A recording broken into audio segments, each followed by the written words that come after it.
distance in the lights, vibration of a thundercloud.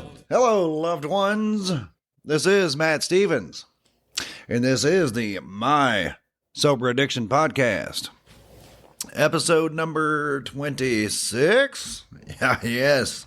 And we're going to call this one the Shingles Frickin' Sucks episode. Yes, Shingles. That's all. Have a good one. I am recovered, as of now. I am recovered from shingles. Now, it started out, I thought I had a pimple on my face, just on my left side of my face, just below my eye, kind of in that little nook there between your eye and your nose and all that. But anyway, a little bit more toward the cheek. Anywho, so it started out as a pimple, whatever, no big deal. You know, I'm 49 years old as of right now, and of course, 49-year-olds always get that kind of thing, right? But anyway, it happens, whatever, no big deal. So then it turned into like an abrasion. It kind of scabbed over and looked kind of nasty, and I'm like, oh no, that's not good. So then I started thinking, well, maybe I got a spider bite. By the way, side note, why in the hell do spiders have to crawl on our faces in the middle of the friggin' night? You know, it's like, dude, we got all this room, we got all this everything, and you want to crawl on my freaking face. Come on, dude. Anyway, so I'm thinking, okay, now I've got a spider bite. Maybe some kind of poisonous spider, such as a brown recluse or something, and it's causing my, whatever it does. Plus, it was getting painful, not necessarily on the site, but everything around it. And the weirdest part is like the tip of my nose felt like a bug was crawling on it, like little legs were it always had that weird sensation right on the tip of my nose. Anyway, okay. So I go to the doctor and I'm like, yeah, I'm pretty sure I got like an infected spider bite or something. And he's like, no, I don't think that's what it is. Have you had the shingles vaccine? I'm like, no, I have not. In fact, I can't get shingles because I've never had chicken pox. He said, well, who told you that? I'm like, well, my mom did.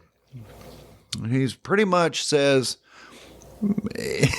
in my doctor's way, he says, basically, screw what your mom said. And he says, well, I'm going to treat you for shingles anyway.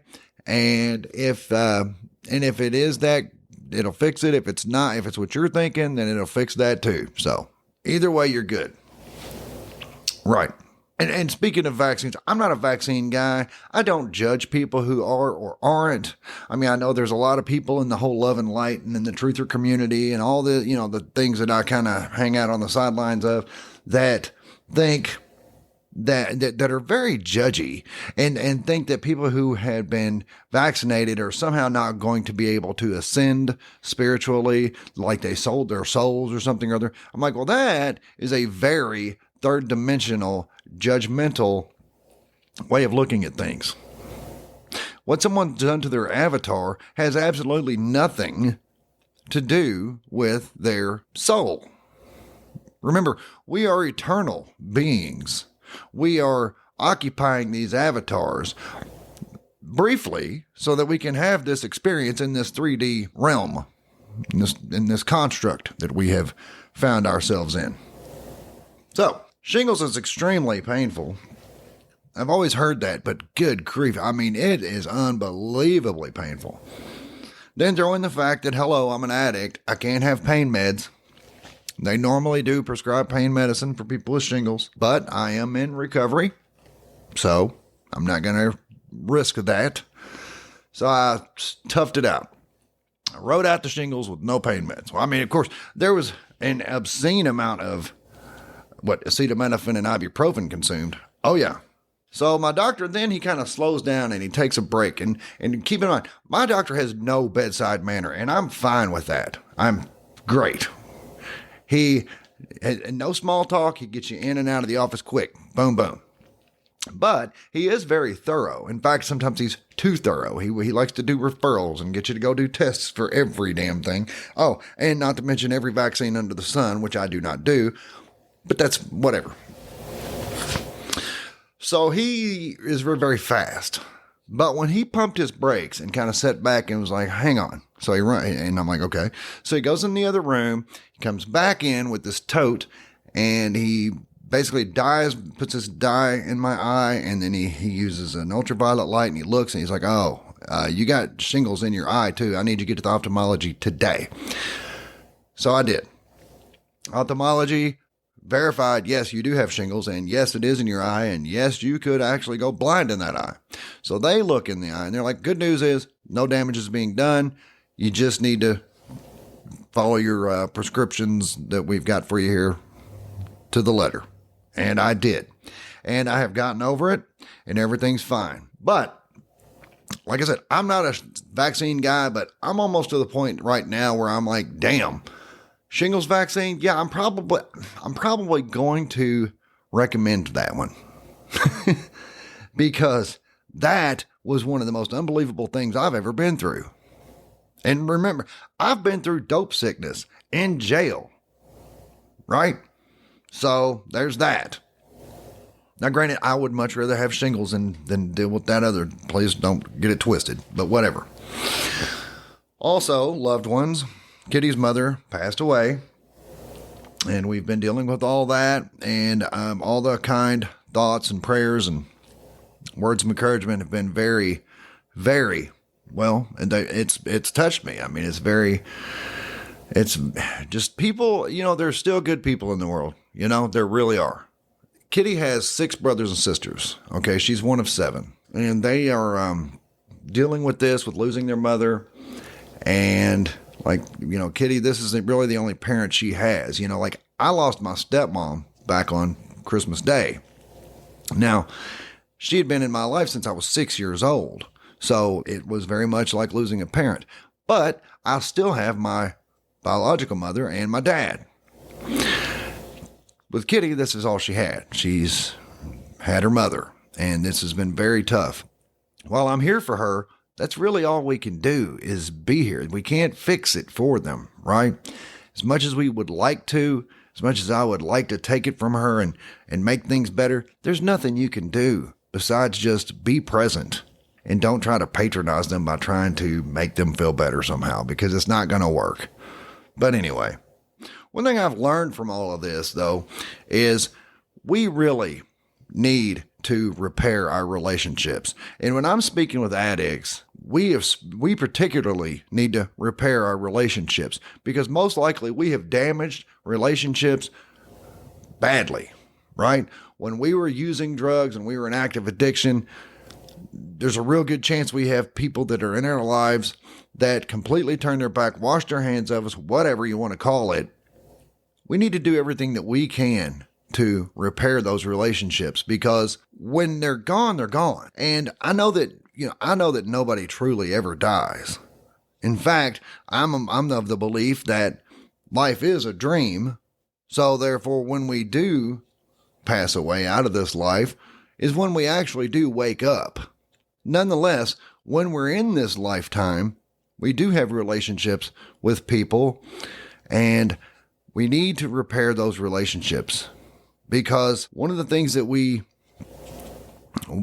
one of the things that makes life, I don't want to say makes life worth living, but it's one of those things that really enhances our lives, as the relationships that we have.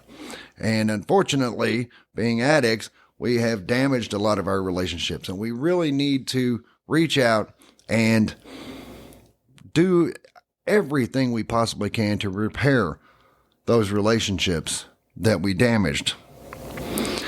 Now, I will always maintain that we don't owe anyone anything, in that we cannot repay that. Like if you were strung out on dope for 10 years and you lost 10 years of time with so-and-so, well, you can't make up for those 10 years. All you can really do is start from right here, right now, and move forward. And that is not repaying anything. It's just basically like hitting the reset button. Maybe. I'm kind of talking off the cuff right here. But you get what I'm saying. We need to do everything we can to repair our relationships. We got to stop being prideful and pointing the finger and worrying about who did what to who or who's to blame, anything. None of that matters. None of that makes any difference in the grand scheme of things. I know everyone wants to be right. Nobody ever wants to be wrong. Nobody ever wants to be the one that's to blame.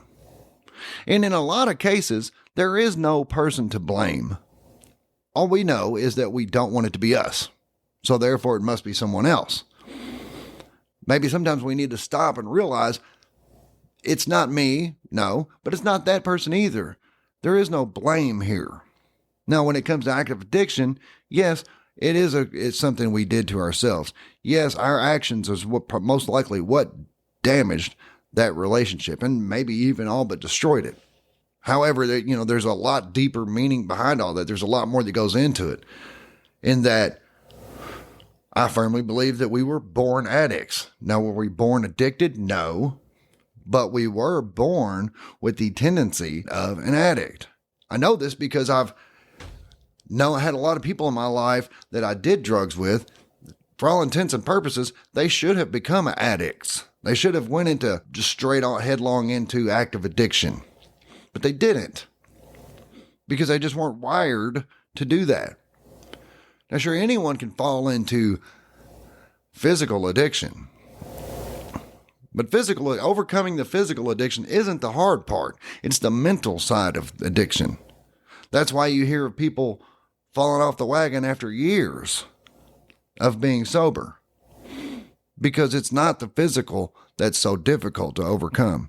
It's the mental.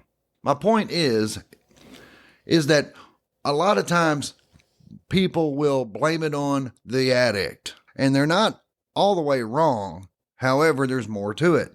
It's also the addiction that is to blame.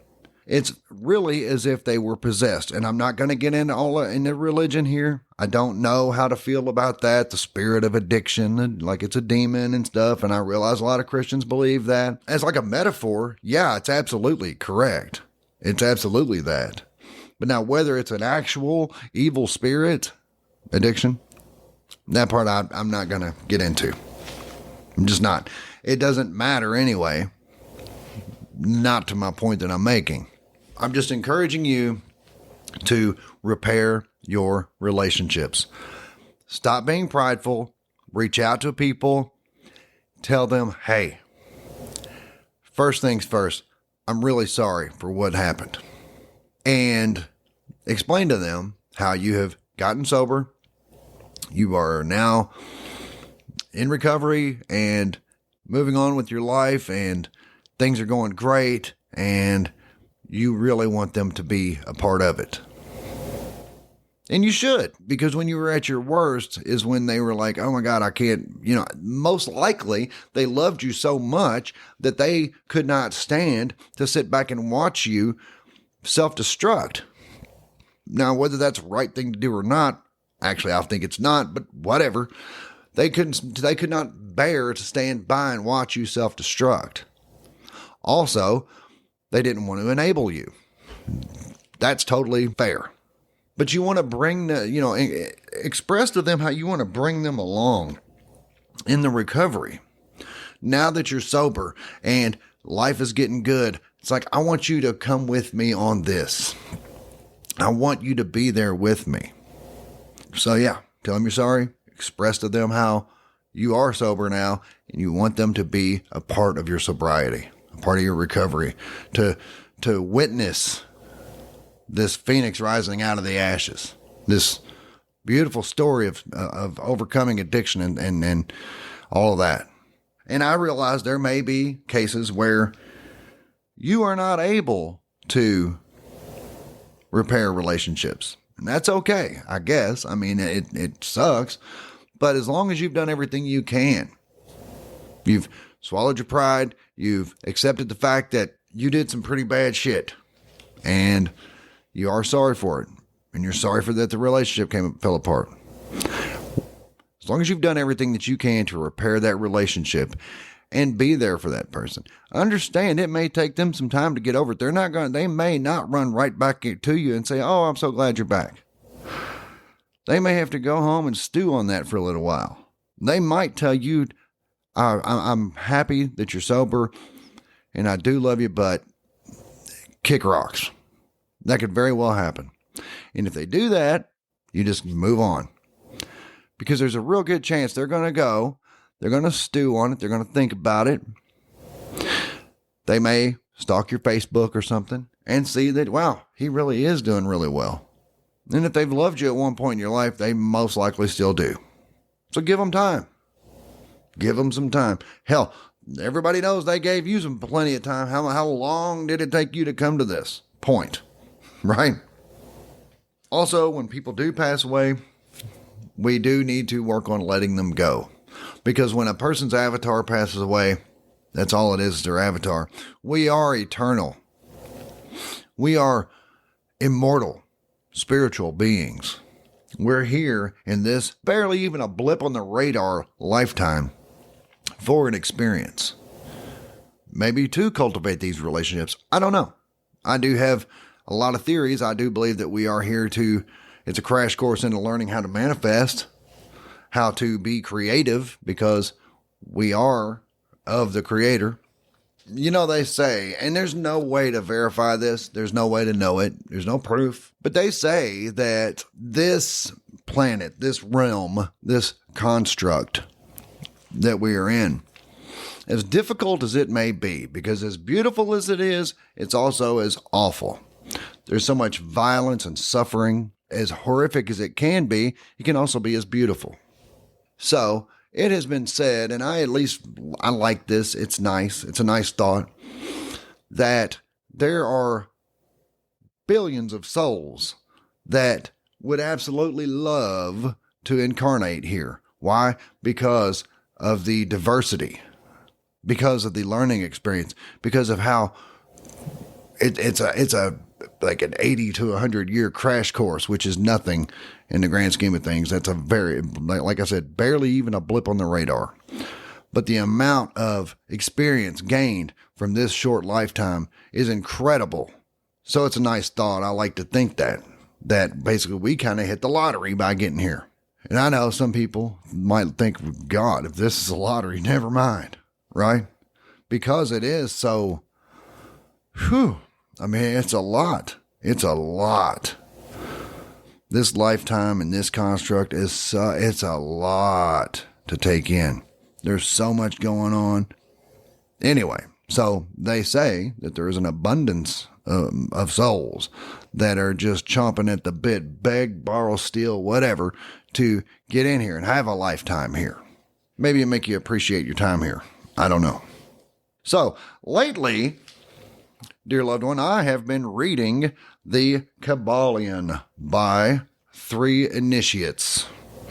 3 initiates? That's not a person. Well, let's see. It is thought to have been written by a man named William Walker Atkinson. He was published in 1908, and it is basically like a summary of the principles taught to the world by Hermes Trismegistus from way back. And in the Kybalion, it mentions the 7 principles of Hermeticism, and I am going to read the first one. The 7 Hermetic principles upon which the entire Hermetic philosophy is based are as follows. 1. The principle of mentalism. 2. The principle of correspondence. 3. The principle of vibration.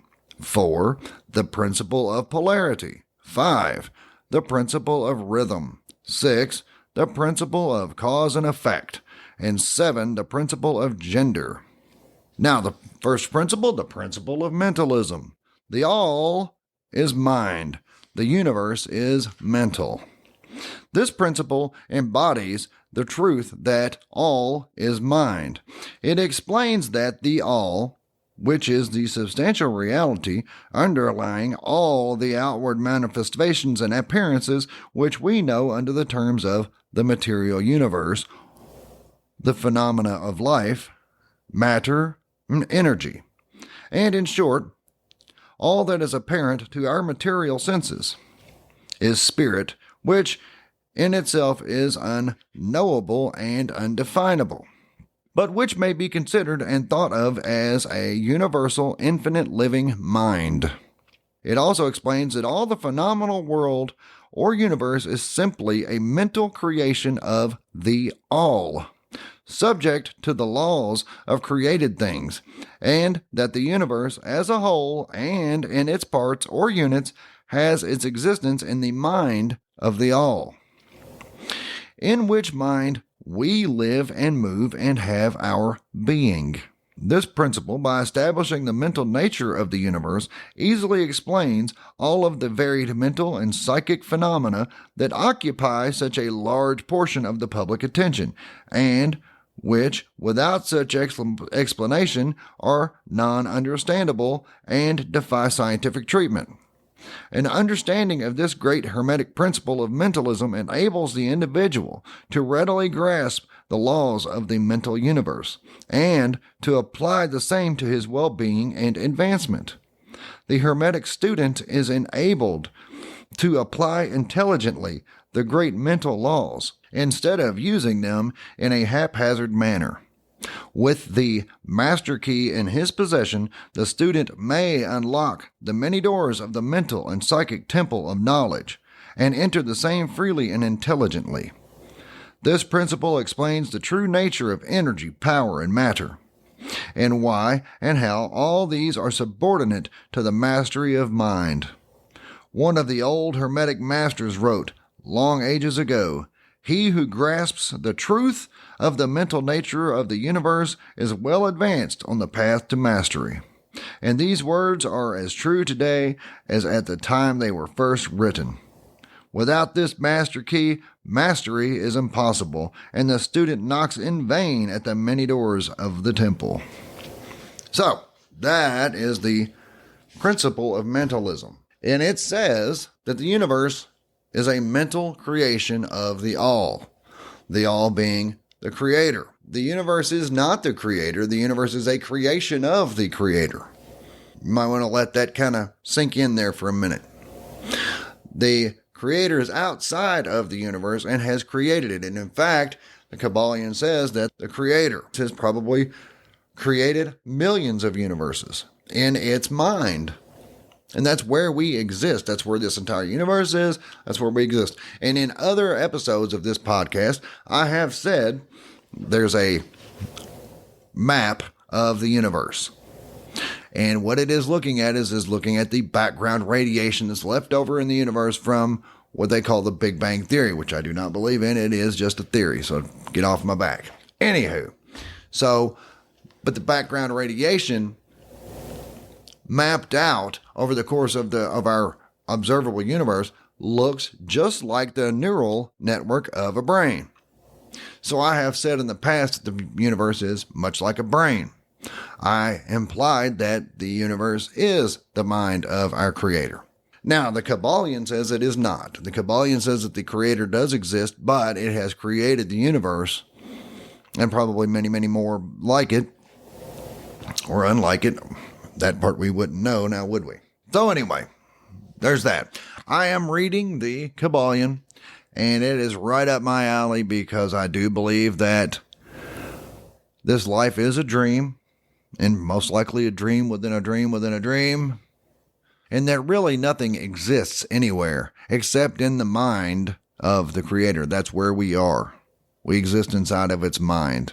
The good news is we do have creative power, not unlike the Creator. In fact, it's just like it, but it's not to the degree, it's not to the extent of the Creator. We can create in our minds entire worlds and inhabited by people and animals and whatever our brain concocts. And that is in itself a creation. And that's why I sometimes say, why maybe we are here to learn how to do that. Maybe that's part of our purpose here in all this, is to learn how to use that skill, to be creative. Who knows if we're not going to, at some point after this lifetime is over, become universe creators ourselves. Obviously, these 3D, very limited third dimensional brains that we have couldn't do that. But you are an eternal, immortal, spiritual being having a temporary physical experience here. And oh, what an experience it has been, huh? Right? So, what do we do with that? Well, of course, you know me, I like to talk about reality creation. I like to talk about how we can make our lives amazing and really kick ass and have fun and sleep till noon and all that good stuff. And also, we can do those things so that we can then be examples to others. We can then say, listen, you know me, I'm an addict. I've been as low as you can get. I've hit rock bottom. And if I can come up from that and do all this, then anyone can. And it really is just whatever we decide it is. A quote by David Icke was pointed out to me recently. David Icke, very controversial person, but, you know, however you feel about it, I like David Icke personally. You want to talk about somebody who's woo-woo and out there you go. He makes me look like a pretty regular dude. Anyway, this quote by David Icke is, "We are the direct result of the magnetic image we cast of the way we think of ourselves." Jason Brashears of Archaics.com, he kind of put it another way. He said, reality responds to you in the exact proportion to the way you perceive yourself. Our assumptions of truth become the truth. The field, this reality, will always reflect back as circumstances the things that are projected into it. Thank you, Jason Brashears. Imagination is creative. In fact, the imagination is the only creative force that there is. Nothing has ever been created or built or anything without first being imagined. Imagination is creative. And whatever we imagine for ourselves and put out there is what comes back to us. Some people call it the mirror principle. I'm a fan of the mirror principle because it reflects back to us what we broadcast out. You can look at it through your chakra system if you want to, your third eye, your crown chakra as a transmitter, receiver. You can be just a receiver and receive whatever is coming to you because you're a part of the collective and you've accepted that as your fate, and you're not projecting out as an individual. But no. We're that's not us, dear loved one. We are projecting out into the field what it is that we want for ourselves, what we want for our lives, what we want to accomplish, what we want to be, right? Because we got to be as if. Project that shit out there. If you want to be a famous musician, project it out, that's what you are, into the field. Thank you. I am so grateful. That I am able to make a very comfortable living playing music. Project that out into the field. And the field will reflect it back to you. Obviously, gratitude is a big part of it because gratitude, it does a lot of things. For one, we're not going to be grateful for something we haven't received. So if we're grateful for that, then that means we've already received it.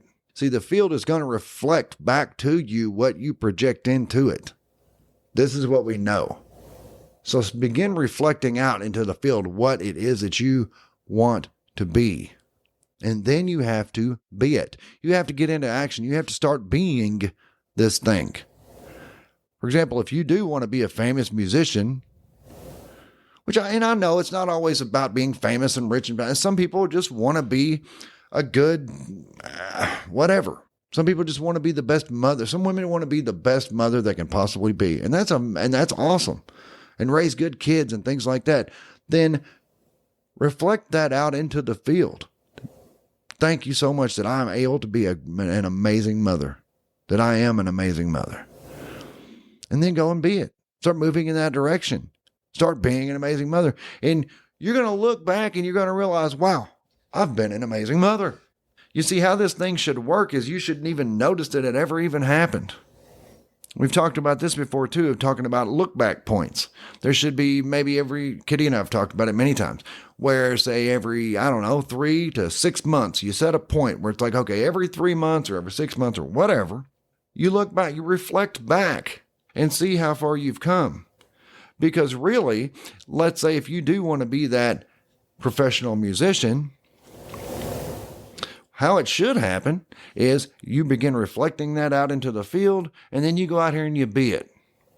And then 6 months later, if you stop and look back and you think, damn, I'm a professional musician. But it's not going to be some big aha moment where just one day it's a flip of a switch. No, it's something you just be. There's that. Loved ones, I love you. I really do. And as I said, I really appreciate all the kind thoughts and prayers and all that for Kitty and her siblings. They have really been inspirational. How they've pulled together and really just kind of lifted each other up and gotten through this with losing their mother. And I was fortunate to have been able to meet their mother not long before she passed. Don't take your relationships for granted. God, please don't. My dad is very special to me, and he has health issues, but now he has been taking a lot better care of his health lately since my stepmom passed away. I guess he's realized he has to keep on keeping on because he's got grandkids that are counting on him, and that's cool with me, whatever keeps him around. But this has kind of caused me to look at my own parents and think, God, man, no, man. So grab your loved ones and love them. Repair those relationships and go out and be an example of how good we can be. As addicts, we've already come a long way just from overcoming addiction in the first place, right? So like I've said, ride the wave. Take that momentum of getting sober in the first place and ride it out. That momentum will carry you so far. It really will. Decide what you want to be and why. But do not worry about the how. Oh no. The how is not your problem. Because as we've said before too, we are the architects of our reality. We put it out there what we want this thing to look like. You build it in your mind, you project it into the field, you claim it as your own, you're thankful for it, and you leave it be. Because we are not the builder. We are the architect. So put it out there what you want it to be. Don't worry about how it's going to be built. That is not your freaking problem. You just put out there what it is. And then go and act as if it already is. Because it is. Because once you put that out there, it is that. It's just waiting for you to start doing your freaking part and acting the part. Just do it. Anyway, loved ones, we are happy, healthy, wealthy, and free. I try to work that into my day every day because it's very important to me to be happy, healthy, wealthy, and free. And that's what I got, loved ones. I will be back very, very soon. Remember, this is the Shingles Frickin' Sucks episode, and it does. Oh my God. I love you, and I will talk to you directly. Distance in the light.